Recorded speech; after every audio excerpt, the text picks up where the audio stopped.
Inicialmente eu quero cumprimentá-los pela coragem de aqui estar com essa manhã gélida de início de inverno. Mas não faltará certamente calor humano.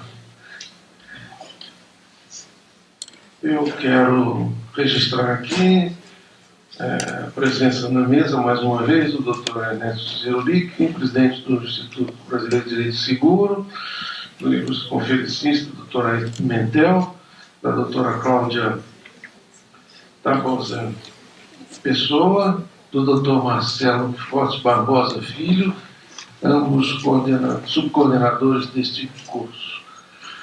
E, como de praxe, eu vou pedir ao Dr. Ernesto que faça uma apresentação do Dr. Ailton Pimentel. Aqueles que estão no mercado de seguros não têm nenhuma dificuldade em conhecer Ailton Pimentel. Há 20 anos atrás, o Ailton Pimentel era sinônimo de seguros de vida e acidentes pessoais. Todo mundo que tinha dúvida, advogados e técnicos, recorriam a Ailton Pimentel. O Ailton Pimentel é um advogado que vem se especializando nesta área não só do ponto de vista pragmático, como também, salvo engano, foi o primeiro mestrando ou mestre em Direito que trabalhou com a tese, com a dissertação, versando exatamente sobre o seguro de vida. É uma referência, então, não apenas empírica, como uma referência acadêmica bastante rara no Brasil. O primeiro mestrado que eu conheci na área de Direito Seguro é o mestrado do Ailton Pimentel.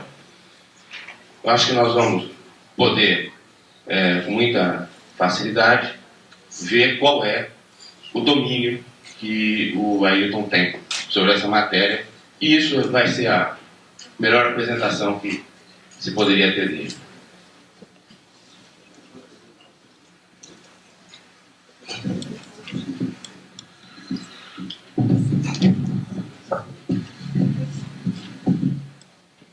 Se encontra presente também o Dr. Maurício Luiz Pinheiro Silveira, que será o palestrante em seguida à exposição do Dr. Ailton Pimentel, e eu o convido para fazer parte da nossa mesa.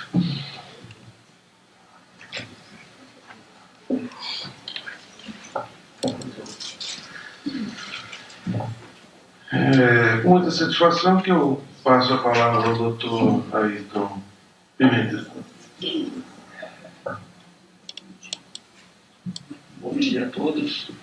Inicialmente quero agradecer a Escola Paulista de Magistratura, TBS, pelo convite que me fizeram e cumprimentá-los pela realização desse seminário, que me parece algo da maior importância e absolutamente necessário. Espero que outros se realizem. Agradeço também as palavras do Ernesto. Como é amigo, evidentemente é suspeito, e acho que os elogios que a gente fez, evidentemente, não são merecidos, mas mais a pouco vão perceber quem é que está com a verdade. O meu tema é seguro de vida e seguro de acidentes pessoais. São dois vastíssimos mundos, né? E que gera para o expositor, às vezes, uma facilidade e outras uma dificuldade, né? Afinal, sobre o que este vasto mundo aí, né, se pode explanar. Eu optei por um caminho intermediário. Eu não vou ficar com um assunto, com um tópico só, vou passar por alguns temas, né, relacionados, ora com seguro de vida, ora com segurações pessoais, sem grande aprofundamento, até porque me falta engenho e arte para isso, né? Mas, de qualquer forma, procurando colocar aqui, mais do que soluções, algumas dúvidas e algumas perplexidades que me perseguem no cotidiano. Ao falar sobre seguro, o italiano Fanelli, ele faz uma observação muito interessante.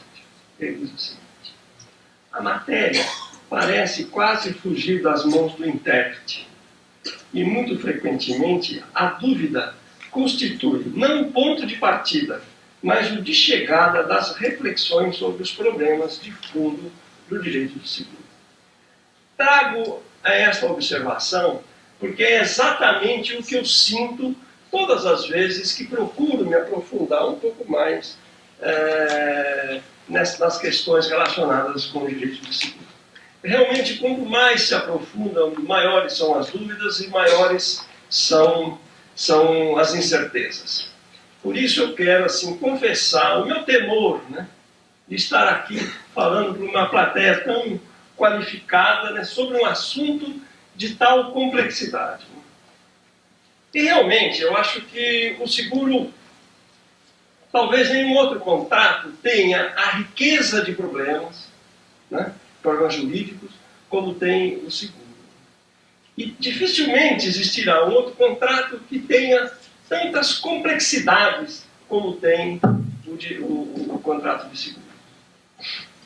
E o próprio Fanelli faz uma observação, assim, olha, questões de fundo não foram ainda resolvidas. Né? É verdade, até hoje se discute se o seguro é comutativo ou é aleatório. Não se tem, a impressão que se tem quando se lida com o seguro é que não se tem nada definitivamente assentado. Tudo está por resolver. Mesmo em relação à questão do seguro de vida sem os pessoais. Né? Afinal de contas, o seguro de vida tem ou não tem função indenizatória? Né? É uma discussão que vem de longo tempo e não tem nenhuma perspectiva de que se encerre de uma forma definitiva. Aliás, me parece até salutar que assim seja. Em relação ao próprio seguro de ações pessoais, muito pouco estudado entre nós. Aliás, o seguro é muito pouco estudado entre nós. Né? Há algum tempo atrás, o professor Fábio Comparato disse que o seguro era terra ignota no Brasil. Eu acho que ele continua sendo, né? Houve alguns avanços, esse seminário é um exemplo, né? Mas eu acho que o seguro ainda continua sendo, né, um contrato ignorado no Brasil. E se ele é difícil por si mesmo, eu acho que para nós brasileiros a dificuldade ainda é maior. Né? Porque nós não temos uma legislação. Nossa legislação é muito precária. Doutrina é praticamente inexistente. Né? Claro, há sempre as exceções, né? Sempre há um ou outro que aprofunda algumas reflexões, que escrevem sem dizer o óbvio, aquilo que a gente já está cansado de saber, né, e que é, a rigor, uma repetição daquilo que já foi dito, etc. Né? Evidentemente, quero registrar aqui que entre essas exceções está o meu amigo Ernesto, né, que realmente, quando escreve, faz reflexões e diz alguma coisa além do óbvio. São as exceções de sempre confirmadoras da regra. Mas falava eu a respeito do seguro de ações pessoais.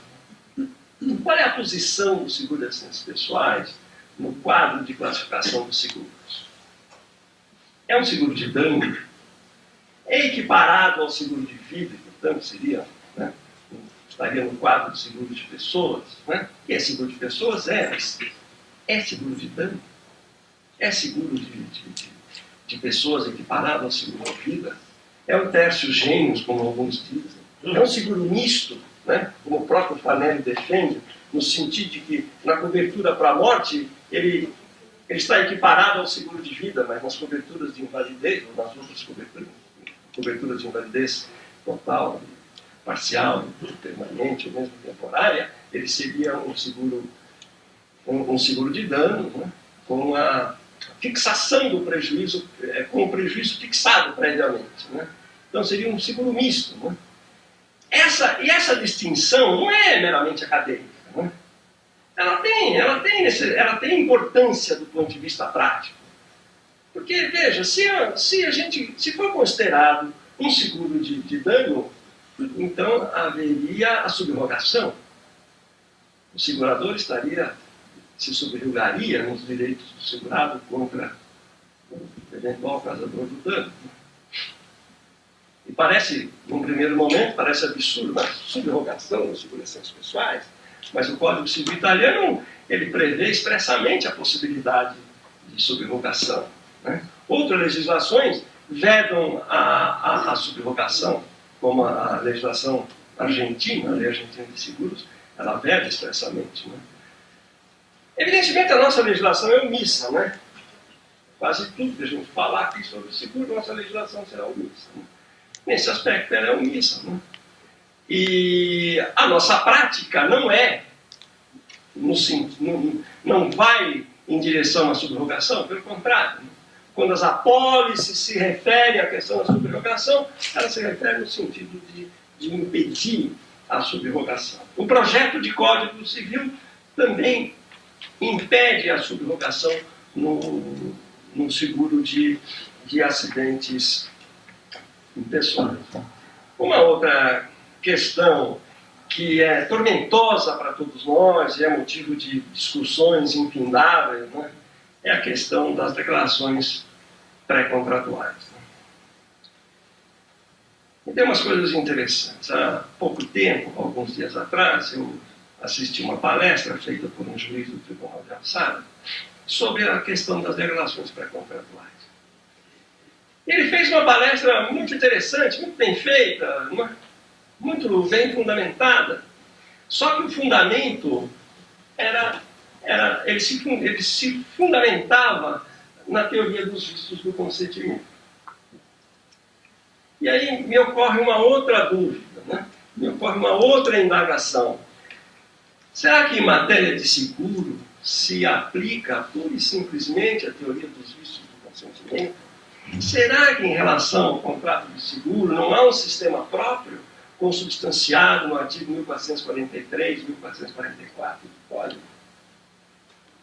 Será que a teoria dos vícios do consentimento não se aplicaria, digamos, subsidiariamente? Ou não? Né? Mas, de qualquer maneira, tem um aspecto que chama atenção aí em relação ao contrato de seguro. O Código Civil não tem um princípio genérico de boa-fé.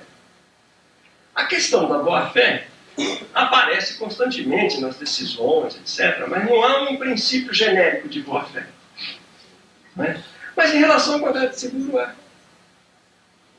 O artigo 1443, o que nos diz? Segurado e segurador devem guardar no contrato a mais estrita boa-fé. É um princípio genérico. Né? É um princípio genérico de boa-fé. E é um princípio, evidentemente, né, aplicável a segurado e segurador. E aí, cabe uma outra pergunta. Né? Que boa-fé é essa? Né? É boa-fé objetiva ou é boa-fé subjetiva? Evidentemente, a doutrina mais tradicional trata a questão como sendo de boa-fé subjetiva. Né? Mesmo após o advento do Código Consumidor, que a rigor talvez exigisse uma nova leitura, né, do Código Civil, né? Talvez em razão do advento do Código Consumidor.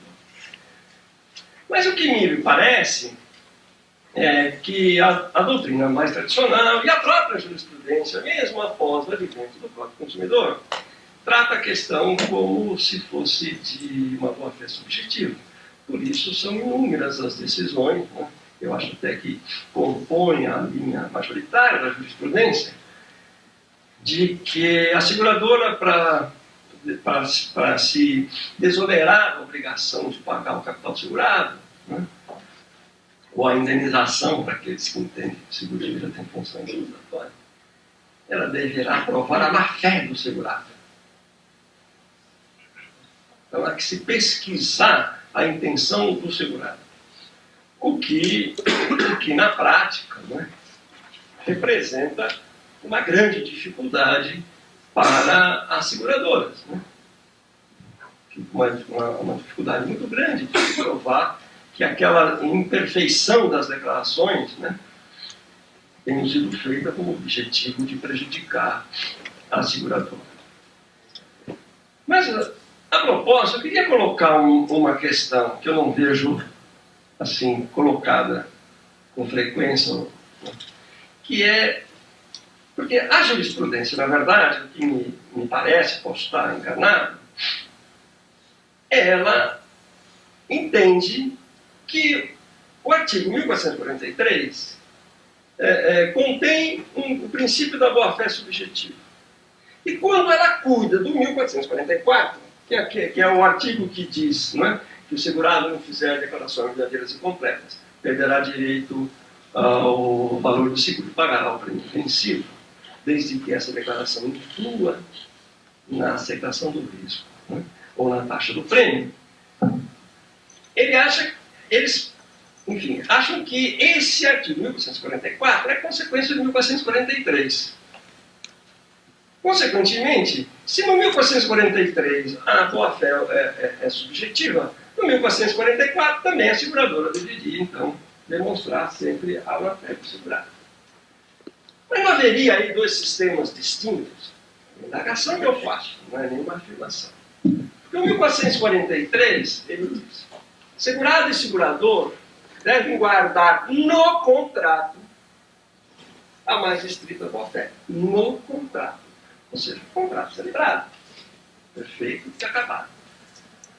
O 1444, o que ele diz? O segurado, se o segurado não fizer declarações verdadeiras e completas que influam na aceitação do risco na taxa do prêmio, ou seja, é declaração pré-contratual. Não há contrato. Então, lá são declarações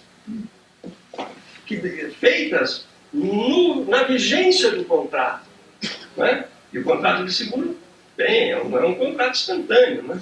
Ele é um contrato de longa duração. E muitas são as declarações que são feitas na vigência do contrato.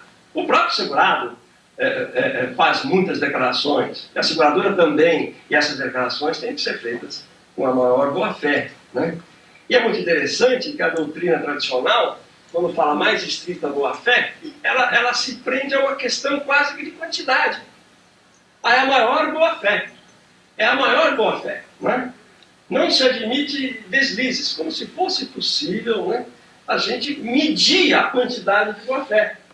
Aqui tem, né, muita má-fé ou muito boa-fé, aqui a boa-fé é menor, etc. É uma questão só de quantidade. Né? Mas, voltando ao 1644, o que me parece é que ali o comando, veja, o comando é para o segurado. O segurado que não fizer declarações verdadeiras completas. E trata a questão com maior rigor. E o legislador brasileiro foi mais rigoroso que os outros legisladores, porque as legislações que eu conheço, na verdade que eu não conheço muitas, elas distinguem entre a declaração feita de boa ou má fé. O nosso não faz essa distinção. E o intérprete poderá fazer?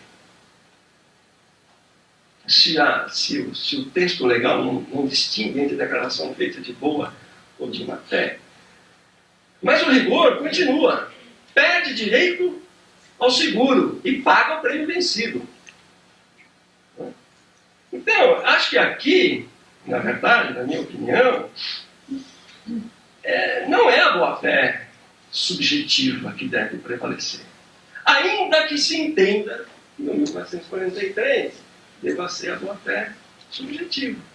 Aqui me parece muito claro que é a boa-fé objetiva que vai prevalecer, mesmo antes do advento do Código do Consumidor. E eu poderia dizer, e com maior razão, agora, após o advento do Código do Consumidor.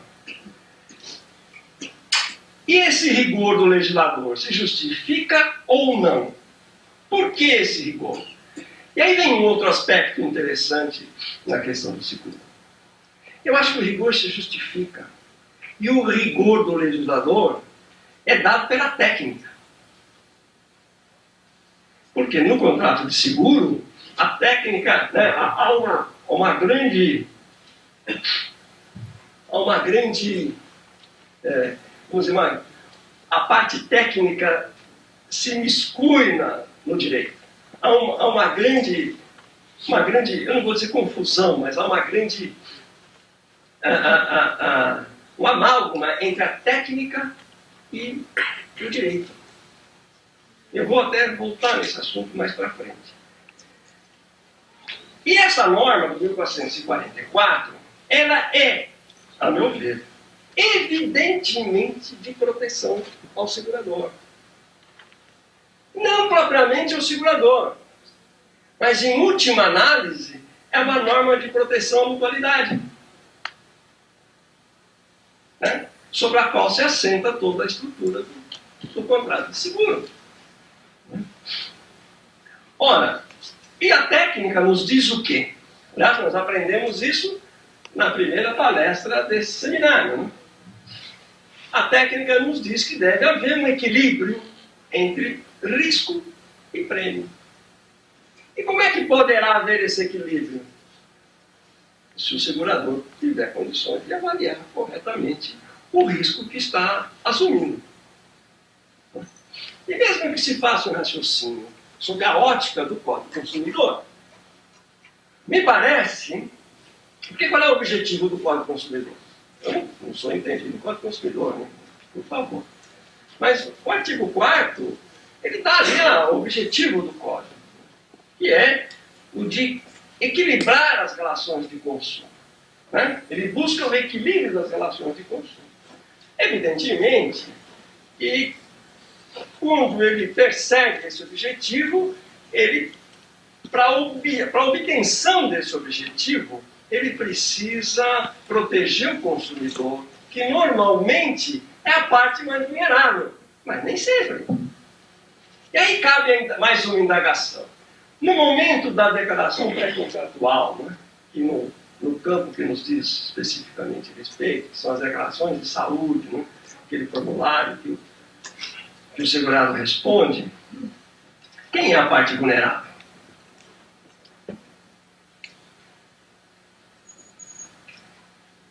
Vamos, né? Quem é a parte vulnerável nesse momento? Quem é que confia no outro? Quem é que tem que confiar? É a seguradora. Ela é que confia. E ela é que confiar. E ela tem que confiar. Porque no direito moderno, nós temos o que prevalece a teoria da confiança. Aliás, do próprio Código Consumidor, né? Um dos princípios é a teoria da confiança. Então, parece que nos falta um pouco assim de ousadia para aceitar essas técnicas. Naquele momento, a vulnerabilidade está do lado da seguradora. Se ela é vulnerável naquele momento da formação do contrato, quem merece a proteção? É quem faz declarações imperfeitas, é quem omite fato relevante, não é qualquer fato, evidentemente. Quem omite fato relevante a ponto de levar a seguradora a contratar em estado de erro. E aí surge uma questão, né, que também me parece interessante, né? Se o segurador contrata em estado de erro, se este erro é provocado pelo fato do segurado ter omitido um fato relevante que conhecia, que era do seu conhecimento, nós poderemos dizer que, no mínimo, esse segurado, ele agiu com culpa em contraendo. Ele atuou com culpa na contratação. Nós poderíamos dizer que, no mínimo, ele agiu com negligência. E vai se tirar um direito da negligência? Porque o contrato foi celebrado em razão da negligência. E quem foi negligente, ou os beneficiários dele, adquirem direito em razão da negligência. Acho que do ponto de vista jurídico, né, eu acho que é um aspecto que precisa ser pensado. Né? Agora, evidentemente, a seguradora também faz declarações pré-contratuais. Né? Com certeza diria isso aqui meu amigo Ernesto.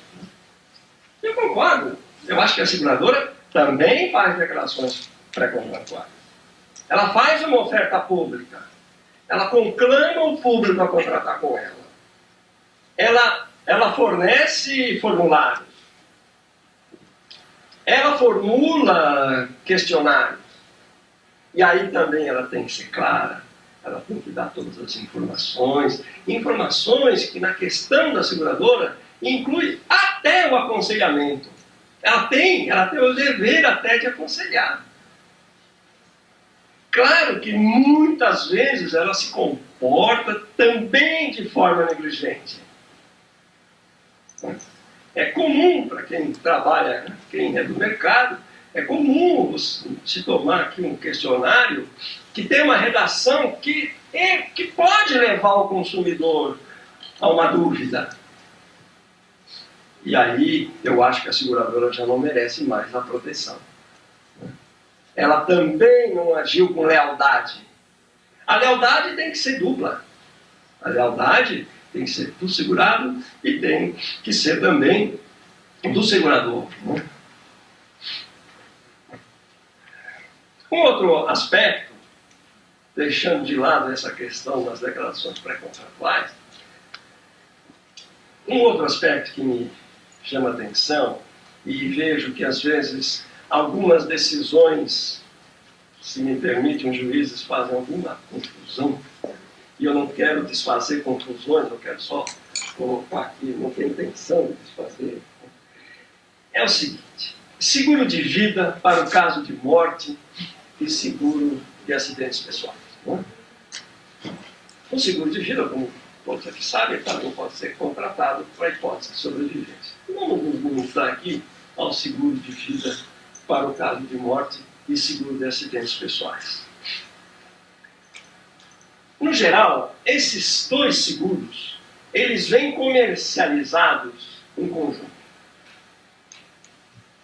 No mesmo instrumento contratual, se tem os dois seguros, né? Ou como se diz no nosso jargão, se tem as duas coberturas, a cobertura de vida e a cobertura de acidentes pessoais.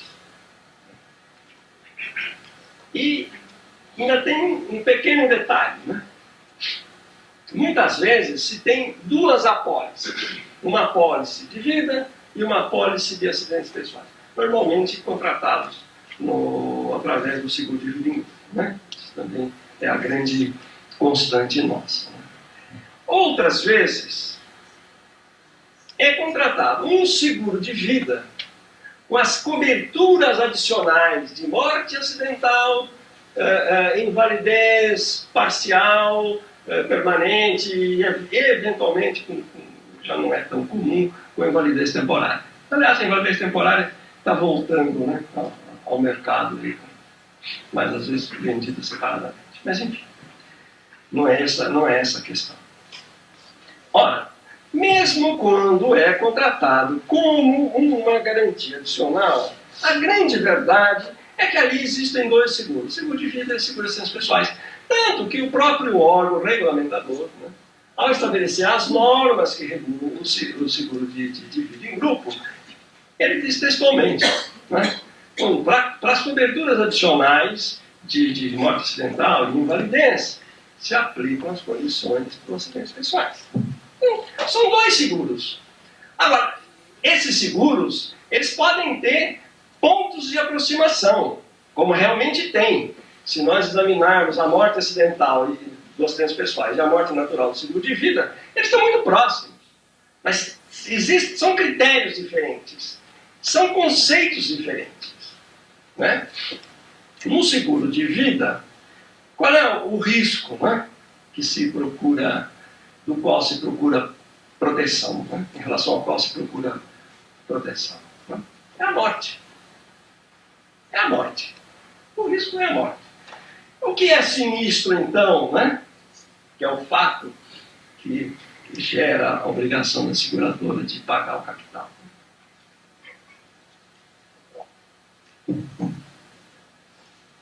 É a morte, que é um fato instantâneo. Morreu, acabou, em dia e hora. Certidão de óbito normalmente nos dá dia e hora, os minutos em que a morte aconteceu. Evidentemente que esse sinistro tem que acontecer durante a vigência do seguro, durante a vigência material do seguro.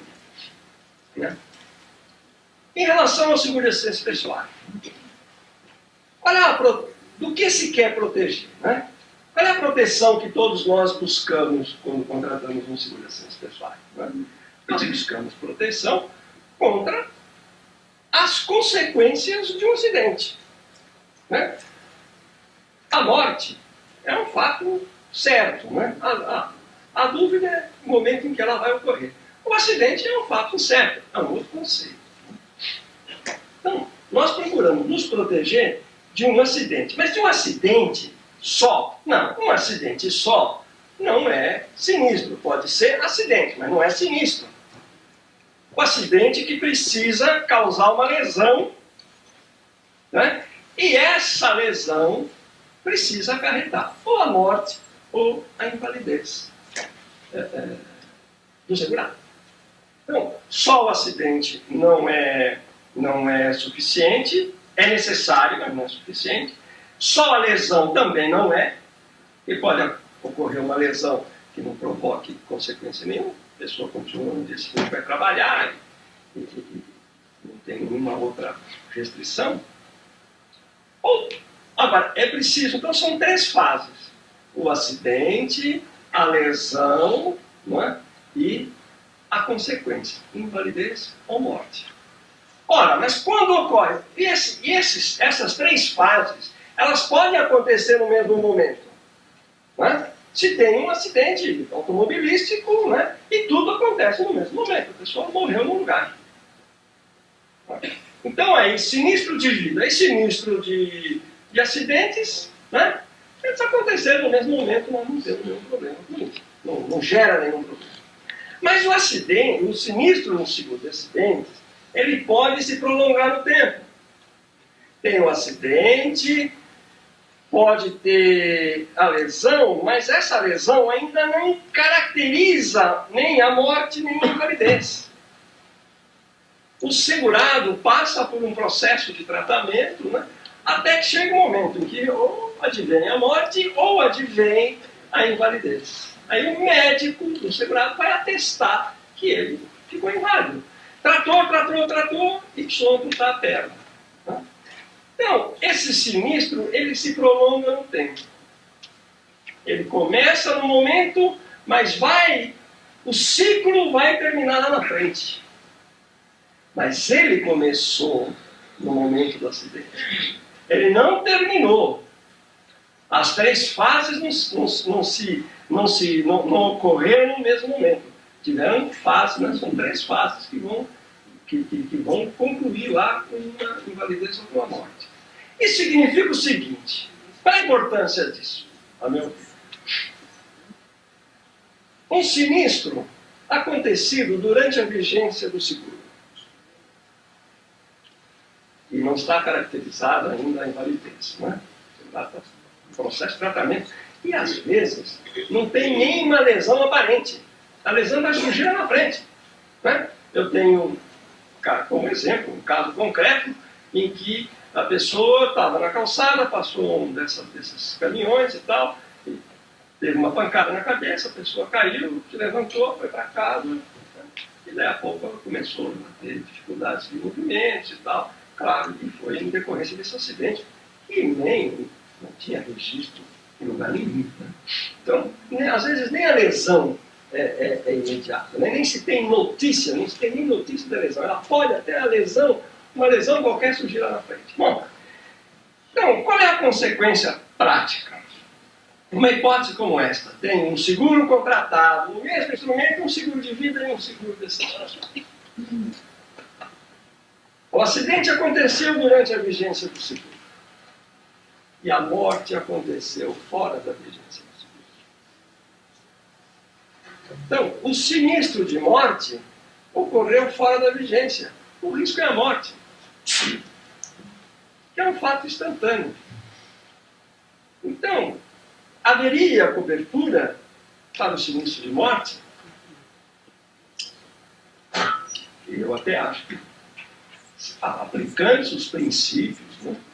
Aplicando-se os conceitos, não há cobertura para o seguro de vida. Mas há cobertura para o seguro de acidentes. Por quê? Porque o sinistro começou na vigência do seguro. Então, se esse seguro que estava numa seguradora passou para outra, então, qual é a consequência, né?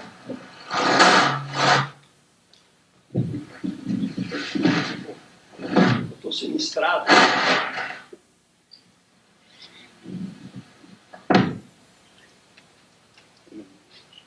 Então, se esse seguro foi transferido para uma outra seguradora, por exemplo, a seguradora que garantia o risco do acidente vai ter que indenizar o acidente. E a outra seguradora vai indenizar o seguro de vida, porque a morte ocorreu na vigência daquela pólice. Isso também ocorre no início. Contrato celebrado, firmado, vigência futura. O acidente ocorre entre a celebração do contrato e o início da vigência material. É o mesmo raciocínio, imagino eu. Acidente não estará coberto, mas a morte estará coberta. E quando... agora, é muito difícil que o julgador aceite esse raciocínio. É muito difícil. Uma outra questão relacionada com esta possibilidade de contratação de dois seguros no mesmo instrumento acontece em relação às coberturas e às exclusões, dos seguros. O seguro de acidentes pessoais, ele tem um rol de exclusões.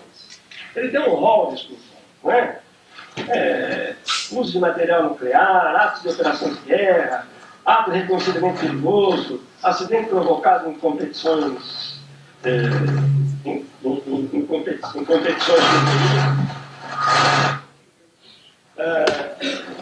sinistro causado por ação do álcool, ação de drogas, etc. Tem um rol de exclusões muito grande. O seguro de vida não. O seguro de vida, o rol de exclusão dele são 3 itens, 2 dos quais coincidem com os acidentes pessoais, que é essa história de guerra, revolução, guerrilha, sei lá o quê, mas o uso de material nuclear, esses riscos são sumamente agravados, que são excluídos do seguro. E vem uma terceira, que são as chamadas doenças pré-existentes, seguradas. Então, quando se tem o risco excluído, o que significa? Para aquelas hipóteses não tem seguro. A seguradora não quis aceitar aquele risco. Ela não contratou aquele risco. É um não seguro. O risco excluído é um não seguro. Para aquilo não tem seguro. Então, caracterizada essa situação, não tem seguro. Agora, não tem exclusão lá no seguro de vida. Então, qual é a posição do mercado? Que, a meu ver, até errada. Eu não concordo com essa posição. E vou dizer por quê.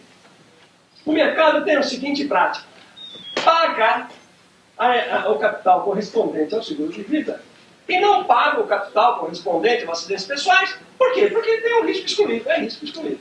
Esse é o entendimento do mercado. E a jurisprudência, evidentemente, acha isso. Como? Paga um, não paga o outro. Não é verdade? Ora, não pagou aquele porque é um risco excluído. E o seguro de vida não tem essa exclusão. Então tem cobertura, porque são 2 seguros instrumentalizados no único documento. Acho essa uma diferença. Agora, muitas vezes pode acontecer que também o seguro de vida não tenha cobertura. Por quê? Porque o segurado, no momento do sinistro, agravou desmesuradamente o risco. Ele tem seguro de vida, acidentes pessoais no mesmo contrato e morreu assaltando o banco. Ninguém daria cobertura numa hipótese como essa. Agora, qual é o fundamento? Nos acidentes pessoais é risco excluído. Por reconhecimento perigoso, ativismo. Não quero discutir essas discussões. O tempo não. Então o fundamento é esse. E o seguro de vida? O seguro de vida é agravação de risco. Houve agravação de risco. Então, o fundamento de um, exclusão, do outro, o agravamento de risco. Então, às vezes, os 2 seguros estão sem cobertura. Mas com fundamentos diferentes. É muito difícil, na prática, eu concordo, acho uma dificuldade muito grande no dia a dia, na prática, a gente dizer assim, bom, aqui eu aqui eu não pago porque tem uma exclusão, e aqui eu pago, né, porque não está caracterizada a gravação de risco, quando nós sabemos que grande parte das exclusões nas ciências pessoais são hipóteses mais comuns da gravação de risco. Então fica muito difícil, é muito tênue essa diferença. Mas, de qualquer maneira, nós sabemos que o Código Civil recomenda ao julgador, né, nas questões de agravamento de risco, né, que ele se comporte com equidade. Então, o rigor na exclusão tem que ser muito maior do que quando se cuida de uma questão relacionada com agravamento de risco. O agravamento de risco tem que ser muito evidente, muito claro, para que se diga, não tem cobertura do agravamento de risco. Em relação ao outro, o rigor não precisa ser o mesmo. Por quê? Olha, ali, ó, é embriagado, não tem cobertura. Não tem seguro. Eu não faço seguro para quem dirige embriagado. Pronto, não tem seguro. Se o acidente for decorrente da embriaguez, não tem seguro para essa hipótese. Então, é mais fácil da gente lidar. Eu já estou pulando aqui um pouco, né, e vou partir para um outro assunto, que é a respeito do seguro de vida em grupo. Que é um seguro que todos nós temos, né? Eu tenho a impressão que todos aqui nesta sala têm seguro de vida em grupo, né? E não sei quantos se debruçaram para pensar que contrato é esse, né? Eu não sei se eu vou conseguir ser claro. Primeiro, fazer logo uma ressalva. Seguro de vida em grupo, ele não é um ramo de seguro, né? Quando a gente diz seguro de vida em grupo, nós estamos dizendo o quê? Né? Quando nós dizemos seguro de vida, nós sabemos. Seguro de incêndio, nós sabemos. Seguro de automóvel, nós sabemos. Seguro em grupo, o que é? Né? Ele não é um ramo, ele é uma forma de contratar. Porque, na verdade, o conteúdo das garantias elas são é o mesmo. Seja seguro. Se tomar um seguro de assistências pessoais contratado individualmente, que é possível, né, praticado pelo mercado, e um seguro de assistências pessoais coletivo, né, as coberturas são as mesmas. As exclusões são as mesmas. Né? Então, ele não é um ramo, ele é uma forma de contratação.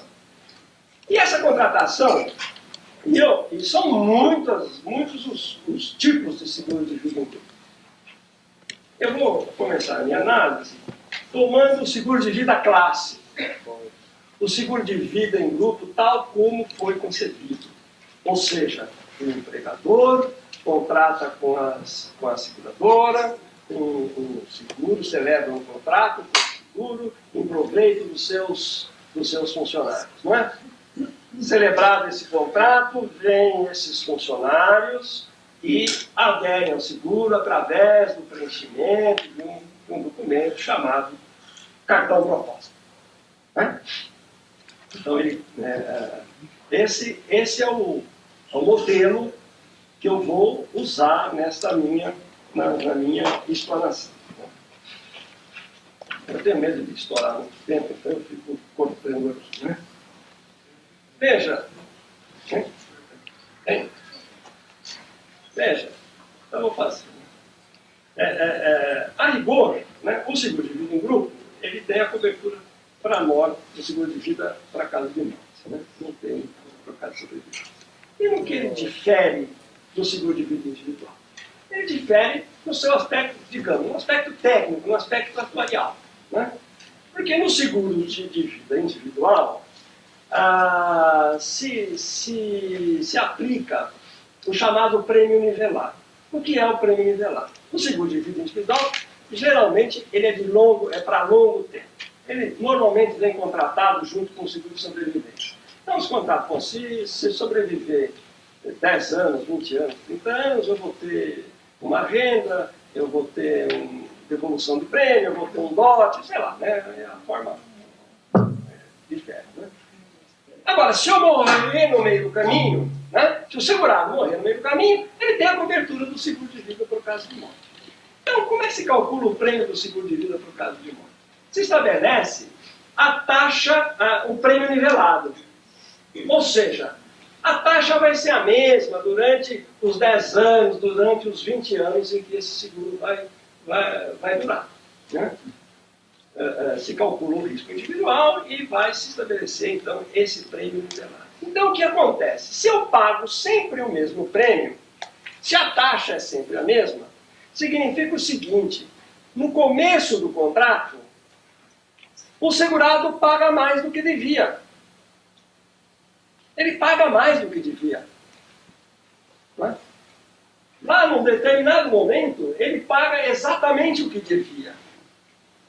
E depois ele passa a pagar menos do que devia, porque o risco vai aumentando dia a dia. Né?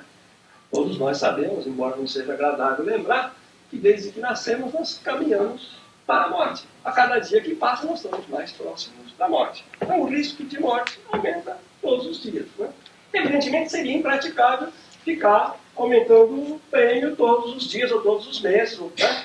No seguro digital. Então se estabelece esse prêmio nivelado, é um prêmio nivelado. E o que acontece? Quando o segurado paga mais do que devia, o excesso, a seguradora começa a constituir, em nome dele, uma reserva matemática com aquele excesso. Vai deixando de lado o excesso. Tá? Quando ele começa a pagar menos, ela começa a tirar dinheiro dessa reserva. Claro que eu estou fazendo um raciocínio simplista de advogado que não entende nada de atuário. Então, essa reserva, ela é crescente até um determinado momento. Depois ela passa a ser decrescente. No seguro de vida em grupo, o desenho é outro. Não é? Primeiro que é seguro de um ano, normalmente. Né? Você até admite por mais tempo, até 5 anos, mas até 5 anos. Não sei se estou enganado. Mas normalmente é por um ano. Então o que faz o atuário? Ele recebe uma relação com o nome dos componentes daquele grupo, com as suas idades, estabelece, com a tábua de mortalidade, ele estabelece as taxas para cada um e depois faz a média. Então, ele encontra a taxa média. Ele calcula no espaço de um ano para aquele grupo quantas mortes vão ocorrer e ele precisa, naquele ano, ele precisa de X para atender os sinistros, evidentemente, as despesas administrativas da seguradora e o lucro dela. Então, no seguro de vida em grupo, no seguro de vida individual, tem a reserva matemática, que possibilita até resgates, etc. No seguro de vida em grupo não tem reserva. Pagou, acabou. Fez seguro a vida inteira, lá no fim resolveu desistir. Não leva a nada. Quer dizer, entre aspas, perdeu tudo o que pagou.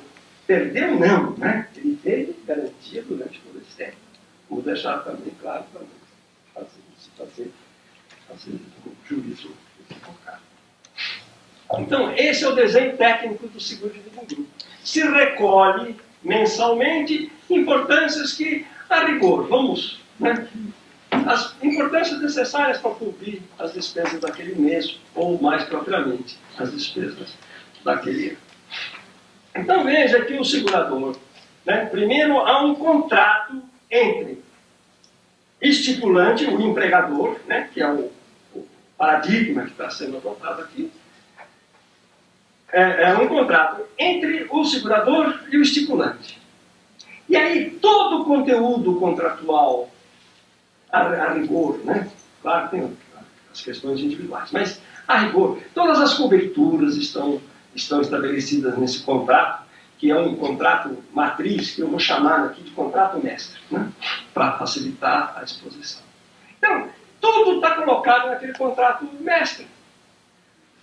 As coberturas, as exclusões, as taxas, a forma das adesões individuais, quando vão se iniciar as adesões individuais, quando é que vão se extinguir as adesões individuais, enfim, todo o regulamento, né, está ali.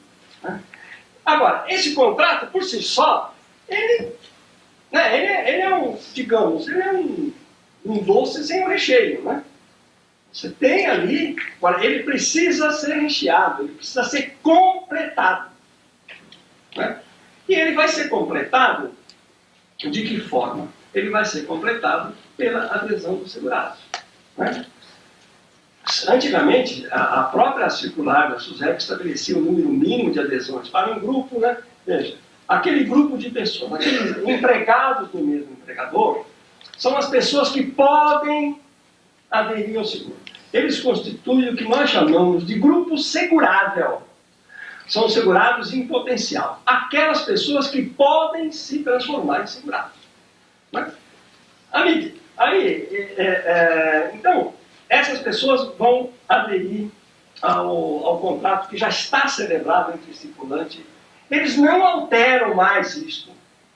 Eles têm um certo limite, não é? Ele pode não querer a cobertura de assistentes pessoais, ele pode não querer a cobertura de PD. Às vezes, o contrato mestre dá esta possibilidade. E tem que se estabelecer, tem que ter um número mínimo de adesão. Porque, evidentemente, o cálculo atuarial leva em consideração o número mínimo de pessoas que vão aderir ao seguro. Muito bem. Completado o número mínimo de adesão, aliás, tem um número mínimo para adesão e tem um número mínimo para manter o seguro em vigor. Abaixo desse mínimo, durante a vigência do contrato, se extingue, né, o que pese contestações de natureza jurídica, mas, vamos dizer, a regra do contrato é essa. Se extingue, então, o próprio contrato mestre e todas as relações individuais. Então, se obtendo a adesão desse número mínimo, aí sim é que o contrato como um todo ele vai ser considerado celebrado, e aí é que vai se emitir a pólice, que se chama a pólice mestra, né? E os segurados, então, vão receber o seu certificado individual, que é o comprovante que o segurado recebe, né, para dizer, olha, você tem um seguro, né, em tal lugar, no valor tanto, etc. Evidentemente, é óbvio, né, a gente perceber as vantagens que tem para o segurador a contratação em grupo. Uma contratação muito mais barata, né, mais ágil, mais rápida, não tenho tão reclamado o exame médico, né? E é praticamente impossível se adotar um sistema de exame médico numa modalidade como esta, né? E, então o contrato está perfeito e acabado. Então, nós temos o que aí, não é? Como documentos contratuais. Nós temos a proposta mestra, que é a proposta que o estipulante faz para a seguradora. Na prática, a seguradora que elabora essa proposta, mas juridicamente é o estipulante que faz a proposta para o segurador, que vai, evidentemente, aceita a proposta, né?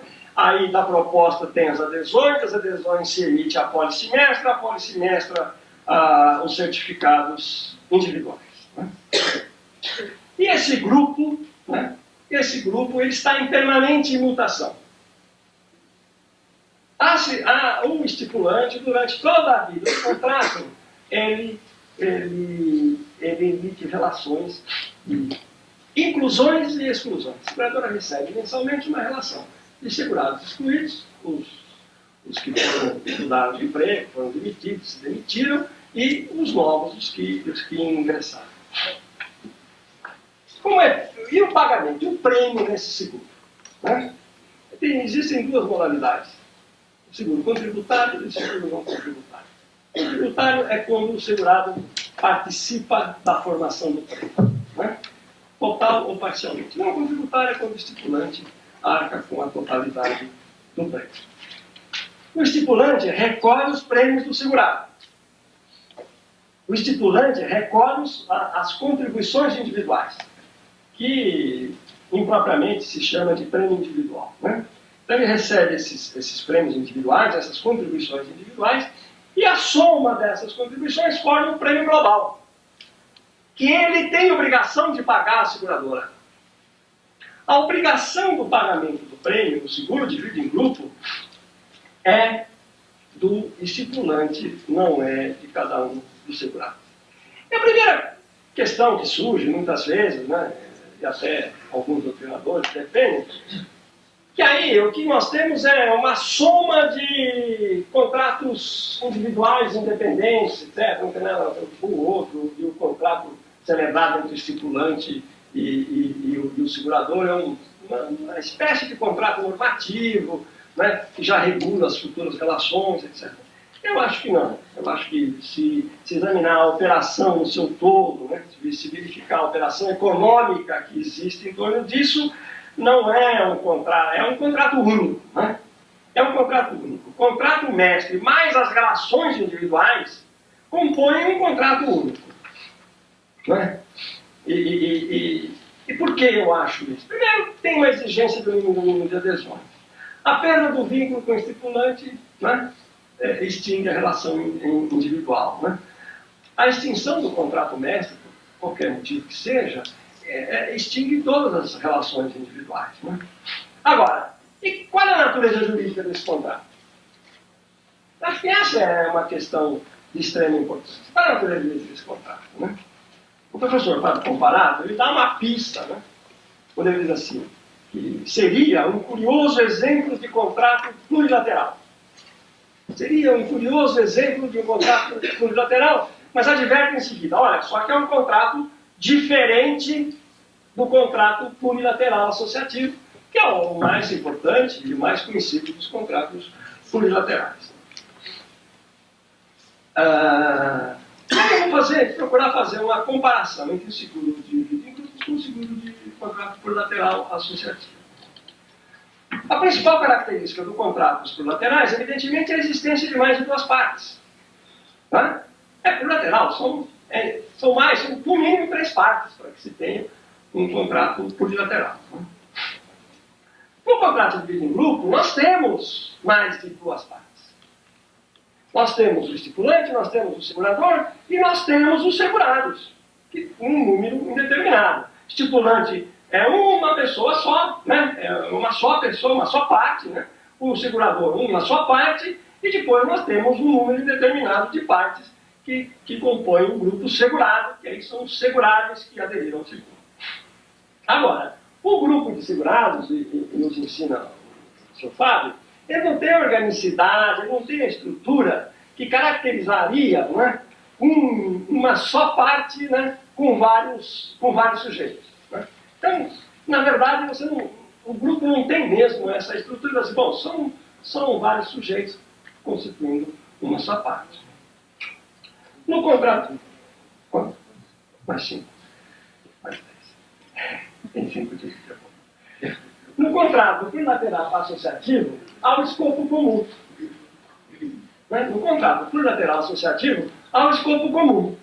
A prestação de cada um dos participantes do contrato, a prestação não é cumprida no interesse do outro. Não há reciprocidade no contrato plurilateral associativo. Todas as prestações vão numa única direção. No seguro de vida em grupo, há antagonismo. Há o chamado conflito de interesses, que num determinado momento vão se harmonizar, e daí surge o contrato, né, a 2 partes. Mas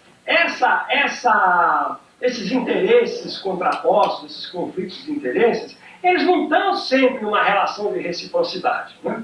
Se examinarmos o contrato de vida em grupo, verificamos que há vários feixes de relações. Né? Existem as relações entre estipulante e segurador, estipulante e segurado, segurado e segurador. Existem relações entre eles. Né?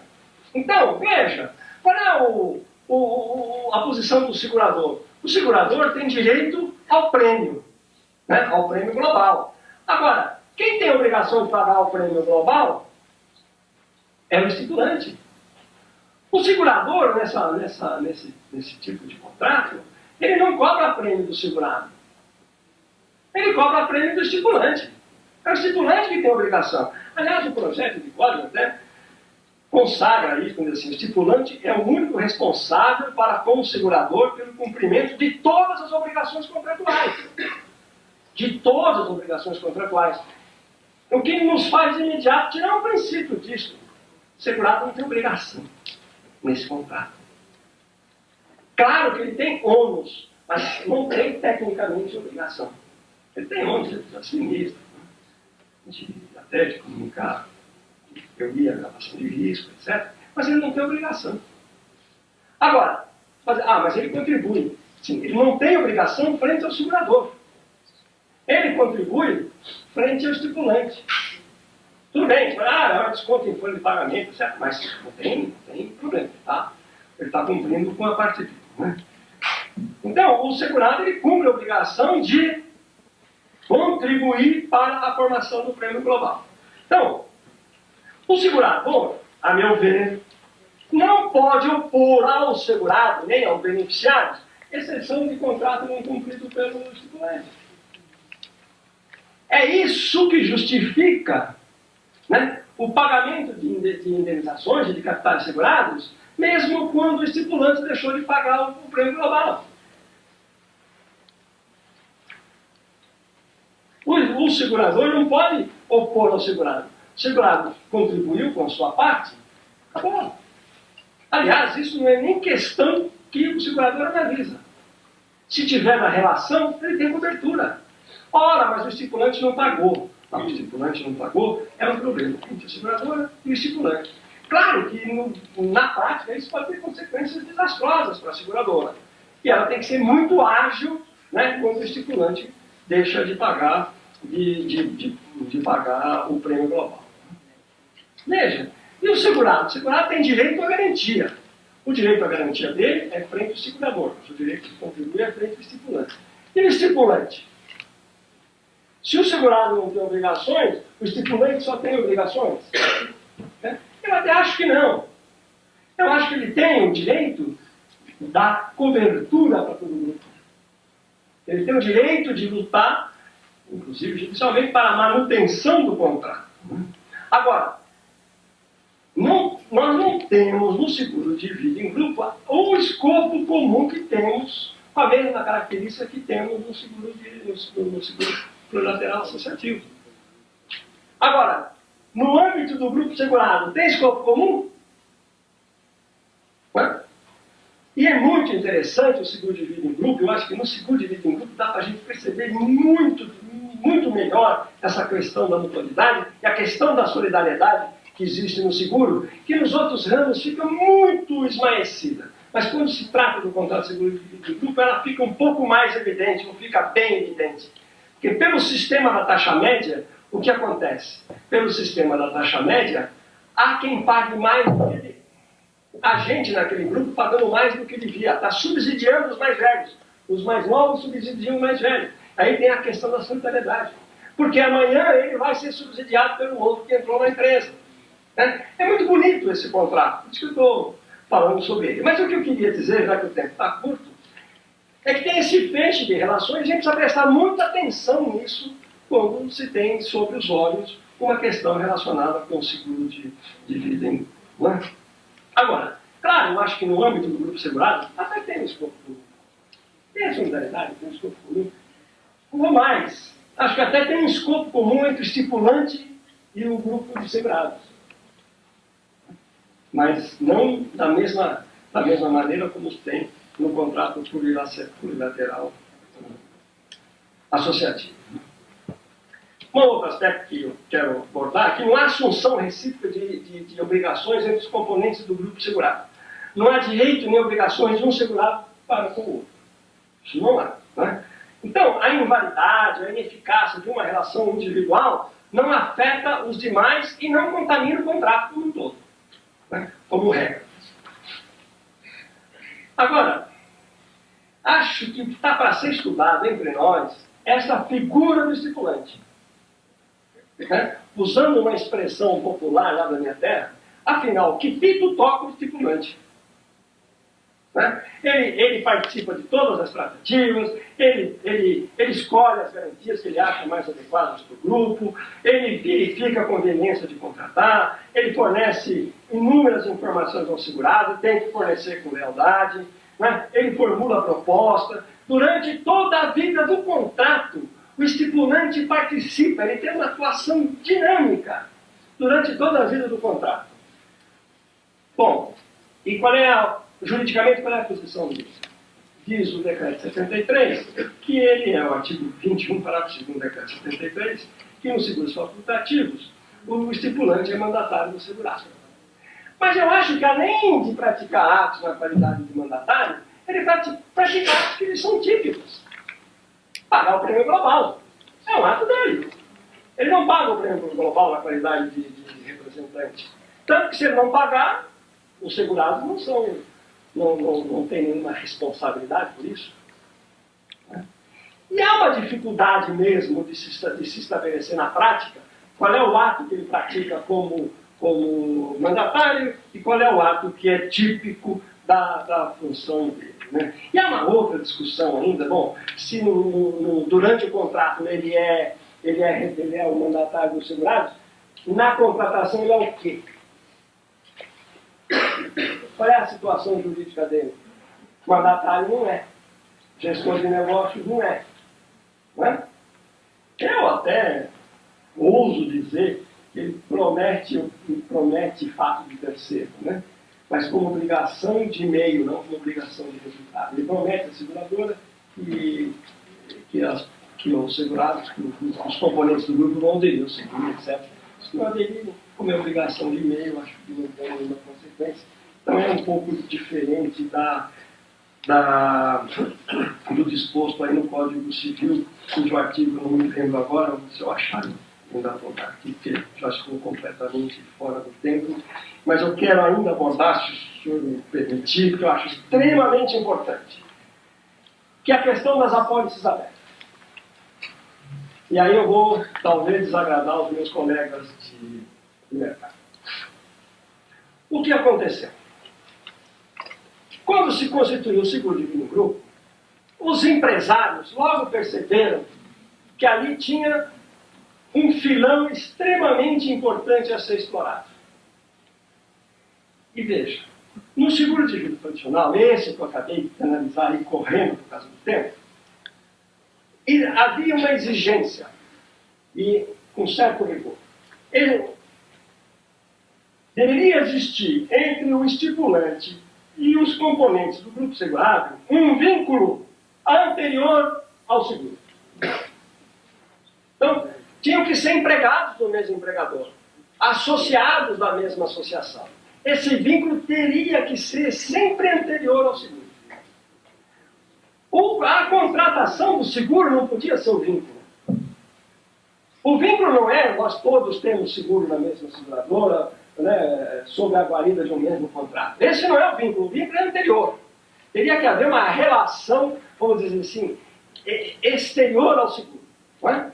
Anterior ao seguro. Eles logo perceberam que eles tinham um campo muito bom, que havia uma classe ali, os liberais, os advogados, os médicos, que não são empregados e que poderiam fazer seguros, inclusive seguros de alto valor. Tem um seguro de vida em grupo clássico, os valores não são tão elevados. Então, o que aconteceu? Seguradora ligada a banco, logo se deu conta que ele tinha um universo de correntistas que era um campo maravilhoso. Não é? Outras seguradoras que não tinham banco, olha, vamos nos unir várias seguradoras e vamos operar esse seguro. Nós temos um campo muito bom. Não é? Então, mas precisava ter um vínculo. Como é que resolveu o problema do vínculo? Então se formaram os clubes. O empresário, a gente tem que tirar o chapéu. Ele é muito esperto. Ele é muito esperto. Ele joga um papel importante mesmo na sociedade capitalista. Então, o que eles fizeram? Os clubes. Né?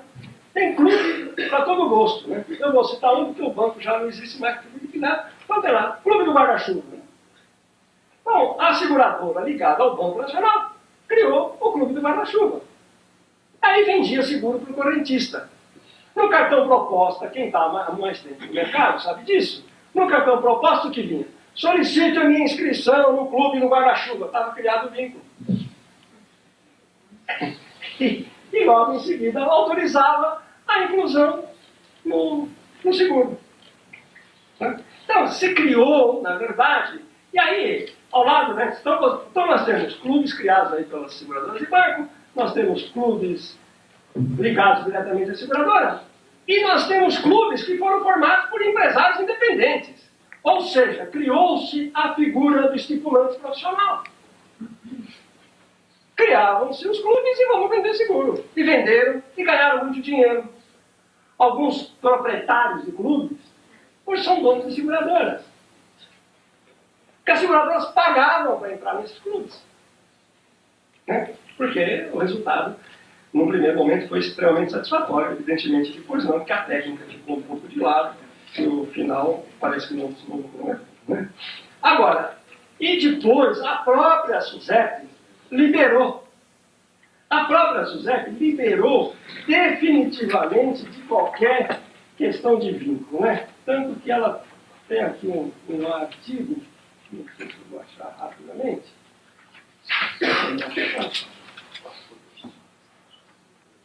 Diz o seguinte: criou classes de grupos, né? Então, classe A, classe B, classe C. Grupos de pessoas vinculadas a pessoas jurídicas que admitam a estipulação de seguro através de estatuto ou de decisão administrativa. Estava criado um estipulante profissional. Só que eu acho que o conteúdo da relação não é de seguro individual.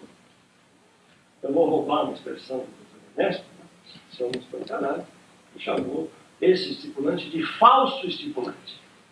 Eu acho que realmente ele é um falso estipulante. Então, não se pode tratar esses seguros como sendo um verdadeiro seguro de grupo. O Conselho Nacional de Seguros, agora tardiamente, né, parece que quer recompor essa necessidade do vínculo pela circular 41, que eu acho salutar. As seguradoras estão reclamando. Eu acho salutar. E, na verdade, essas apólices abertas, esses clubes, esses estipulantes, né, eles entraram, jogaram um papel importante. Os bancos jogaram um papel importante. Eles divulgaram o seguro de vida, eles massificaram o seguro de vida, só que juridicamente ele não é estipulante. Ele não representa aquela massa de segurados. E a meu ver, a SUSEP está certa quando diz: olha, esses seguros devem ser tratados como seguros individuais. Juridicamente estão certos.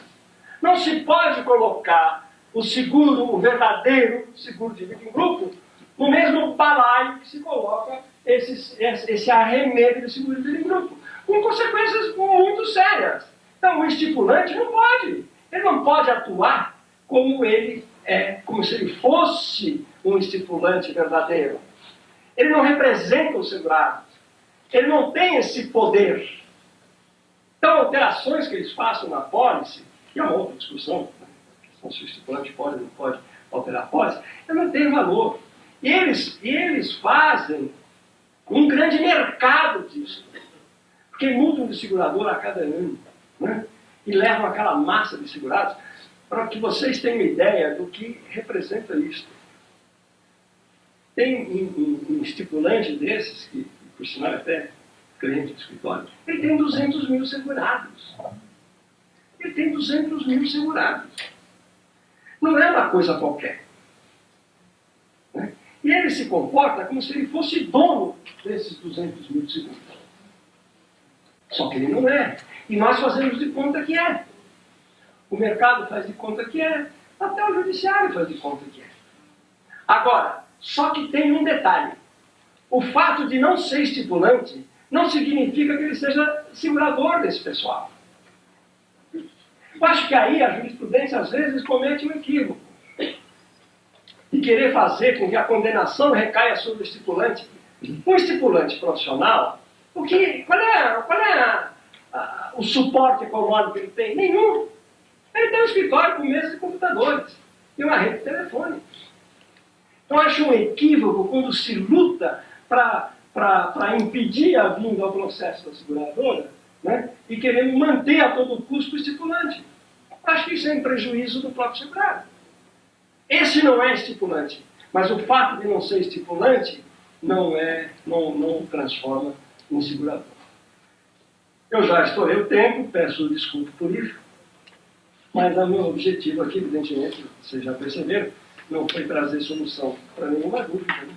Eventualmente acrescentar, numa tentativa de mostrar o seguinte: o contrato de seguro é um contrato peculiar. Não é possível resolver os problemas relacionados com o contrato de seguro com um instrumental que nós usamos para resolver problemas relacionados com o tema do contrato. há que se ter umas concepções um pouco mais largas. Né? Não se pode ter o mesmo raciocínio que nós temos para decidir questões, para analisar os contratos, vamos chamar de contratos comuns, né, para diferenciar. Era isso que eu queria dizer, vocês me desculpem, não sei se esta palestra, né, esse seminário vinha com palestras de tão alto nível, espero que eu não tenha feito esse nível baixar. Muito obrigado.